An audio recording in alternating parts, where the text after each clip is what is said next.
श्री राधे। ओम नमः शिवाय। एक बार फिर से स्वागत है आपका अपने YouTube चैनल सनातन अमृत गंगा में। आशा है कल आपने श्रावण मास महात्म्य के तीसरे अध्याय का श्रवण कर लिया होगा। आज हम श्रावण मास महात्म्य के चौथे अध्याय का श्रवण करेंगे। सबसे पहले हम गणपति गजानन को प्रणाम करेंगे। उसके बाद अपना ध्यान भगवान शिव के चरणों में केंद्रित करते हुए कथा का श्रवण करेंगे। ओम नमः शिवाय। भगवान सदाशिव ने श्री सनत कुमार जी से कहा, हे ब्रह्मपुत्र, अब मैं तुम्हें धारण पारण व्रत के संबंध में बतलाऊंगा। तुम ध्यान पूर्वक सुनो। पूर्व प्रतिपदा तिथि को पुण्यावाचन करने के पश्चात मेरे लिए व्रत करना चाहिए। एक दिन धारण तथा दूसरे दिन पारण करना चाहिए। धारण में उपवास तथा पारण में भोजन विहित है। व्रत करने वाले को मास की समाप्ति पर उद्यापन करना चाहिए।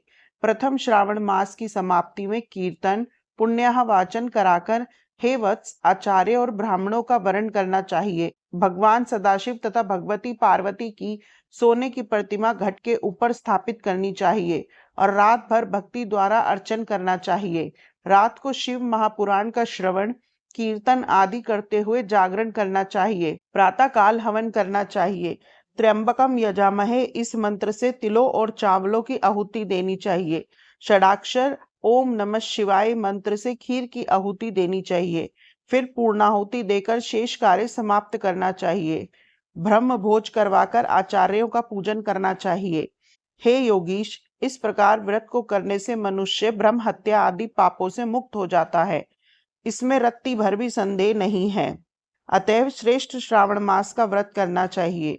हे महाभाग, अब तुम श्रावण मास में उपवास की विधि सुनो।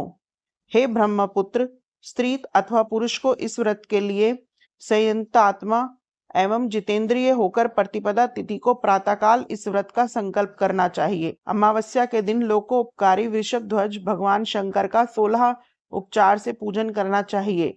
ब्राह्मणों का वस्त्र अलंकार आदि द्वारा पूजन करना चाहिए। यथाशक्ति भोजन करवाकर प्रणाम कर विसर्जन करना चाहिए। इस प्रकार मास उपवास का व्रत मुझे प्रतिदायक 1 लाख संख्या वाली रुद्रवर्ती विधि से करना चाहिए। हे महाभाग, ध्यान पूर्वक सुनो। यह विधि जो कि मैं तुमसे कहने जा रहा हूँ संपूर्ण सिद्धियों को देने वाली है। सादा रुई से 11-11 बत्ती बनावें।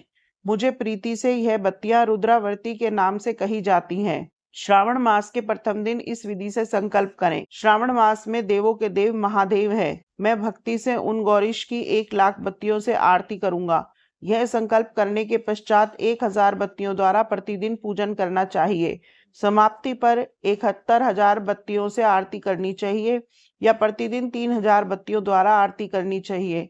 अंतिम दिन 13,000 बत्तियों द्वारा आरती करनी चाहिए या एक ही दिन में 1 लाख रुद्रावर्ती को प्रज्वलित करना चाहिए।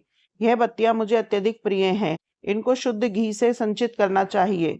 संसार के स्वामी भगवान सदाशिव का पूजन करके कथा सुननी चाहिए। श्री सनत कुमार ने भगवान श्री सदाशिव से कहा, हे ईश्वर, मुझे अब आप यह बतलाने की कृपा करें कि इस व्रत का प्रभाव क्या है, इस व्रत को किसने किया है और इस व्रत के उद्यापन की विधि क्या है। भगवान सदाशिव बोले, हे ब्रह्मा के पुत्र, मैं अब तुम्हारे सन्मुख इस व्रत को कहूंगा। ध्यान पूर्वक सुनो। यह व्रत सब व्रतों में श्रेष्ठ तथा महान पुण्य प्रदान करने वाला है। साथ ही संपूर्ण पाप ताप को हरने वाला है। इससे प्रीति तथा सौभाग्य की प्राप्ति होती है। पुत्र पौत्र और समृद्धि को देने वाला यह व्रत भगवान श्री सदाशिव को अत्यंत प्रिय है। इससे उत्तम शिवलोक की प्राप्ति होती है। सत्य तो यह है कि तीनों लोकों में रुद्रावर्ती जैसा दूसरा कोई भी व्रत नहीं है। इसके संबंध में अब मैं एक पुरातन कथा कहता हूँ। शिप्रा नदी के सुंदर तट पर रमणीय उज्जैनी नाम की एक पुरी है। उस नगर में सुगंधा नामक एक अत्यंत सुंदर वैश्या रहती थी। उस वैश्या ने संसार में अपने सूरत का अति दुस्सह 100 मोहर मूल्य की प्रतिज्ञा की।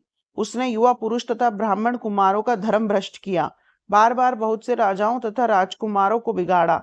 उनके भूषण आदि छीन कर उनको बुरी तरह से अपमानित करके अपने घर से निकाल दिया। इस प्रकार उसने बहुत से प्राणियों को बुरी तरह से लूटा और लूटने के बाद उनको घर से निकाल दिया। अब वह बेचारे शर्म के मारे किसी को अपना मुंह तक ना दिखा सकते थे। उसके नाम के अनुसार उसके शरीर की सुगंध 1 कोस तक जाती थी। उसके रूप की चारों ओर चर्चा थी। गायन विद्या से संबंधित वह 6 राग तथा 36 रागनियों में पूर्णतः दक्ष थी। नृत्य वह रंभा आदि देवांगनाओं से भी अच्छा जानती थी। चाल का यह हाल था कि हस्ती और हंस की चाल को भी मात करती थी। हे ब्रह्मपुत्र, एक दिन वह वैश्या शिप्रा नदी के तट पर गई और उसने कई ब्राह्मणों को भजन, जप, ध्यान, शिवार्चन तथा विष्णु अर्चन में लीन देखा। हे योगीश, ब्राह्मण मंडल के मध्य में उसने महर्षि वशिष्ठ को ध्यान में संलग्न देखा। केवल उनके दर्शन से उसकी बुद्धि परिवर्तित हो गई। जीवन तथा विषयों से मन हट गया। उसने महर्षि को बारंबार प्रणाम करके अपने पाप कर्मों के नाश का उपाय पूछा। उसने कहा, प्रभु, मैंने आज तक बहुत पाप किए हैं। हे विपेंद्र, आप मुझे उन पापों के नाश का उपाय बतलाइए। भगवान सदाशिव ने श्री सनत कुमार से कहा। महर्षि वशिष्ठ ने उस वैश्या की बात सुनकर उससे कहा, तुम मेरी बात ध्यान पूर्वक सुनो। मैं अब तुम्हारे सन्मुख उस उपाय को कहूंगा जिससे कि तुम्हारे समस्त पापों का नाश हो सकता है। हे भद्रे, तुम त्रैलोक्य प्रसिद्धि वाराणसी में जाकर दुर्लभ रुद्रावर्ती नामक व्रत करो। यह व्रत महान पुण्य देने वाला तथा शिव की भक्ति में मन को लगाने वाला है। हे भद्रे, इस व्रत के करने से तुम्हारी उत्तम गति हो सकती है। भगवान सदाशिव ने श्री सनत कुमार से कहा। महर्षि वशिष्ठ के वचन सुनकर सुगंधा अपना खजाना, नौकर चाकर तथा मित्रों को लेकर काशीपुरी में पहुंची और उसने महर्षि के आदेश अनुसार व्रत को किया। बस फिर क्या था, वह वैश्या पंच भौतिक शरीर को त्याग भगवान शंकर के शरीर में लय हो गई। जो स्त्री इस व्रत को करती है, वह जिस वस्तु की भी इच्छा करती है वह उसे अवश्यमेव प्राप्त होती है। हे सनत कुमार, अब तुम माणिक व्रतियों का महात्म्य सुनो। माणिक व्रतियों का व्रत करने से स्त्री मेरे अर्ध आसन की भागीदारी होती है। वह स्त्री महाप्रलय के अंत तक मेरी प्रिया होकर निवास करती है। अब हे मुने, मैं व्रत पूर्ति के लिए इसकी व्रतोद्यापन विधि बतलाऊंगा। मनुष्य को चाहिए कि पार्वती सहित भगवान श्री सदाशिव की प्रतिमा को स्थापित करे। भगवान सदाशिव की प्रतिमा सोने की तथा नंदी की प्रतिमा चांदी की होनी चाहिए। यथाविधि पूजन करके रात्रि में जागना चाहिए। प्रातःकाल नदी में स्नान करना चाहिए। भक्ति द्वारा आचार्य का वर्ण करना चाहिए। 11 ब्राह्मणों द्वारा घी, पायस और बिल्व हवन कराना चाहिए अथवा रुद्र सूक्त, रुद्र गायत्री या मूल मंत्र द्वारा हवन करना चाहिए। पूर्ण आहुति कर आचार्य आदि की पूजा करके 11 सापत्निक श्रेष्ठ ब्राह्मणों को भोजन करवाना चाहिए। इस प्रकार जो भी स्त्री व्रत करती है वह संपूर्ण पापों से मुक्त हो जाती है। यथाविधि कथा सुनकर स्थापित सामग्री, घट, प्रतिमा आदि आचार्य को समर्पित करनी चाहिए। जो ऐसा करते हैं उसे 1000 अश्वमेघ यज्ञ के फल की प्राप्ति होती है। आज हमने श्रावण मास के चौथे अध्याय का श्रवण किया। कल हम सावन मास के 5वें अध्याय का श्रवण करेंगे। वीडियो को लाइक, शेयर और चैनल पर नए हैं तो इसे सब्सक्राइब करना मत भूलिए। ओम नमः शिवाय। जय जय श्री राधे।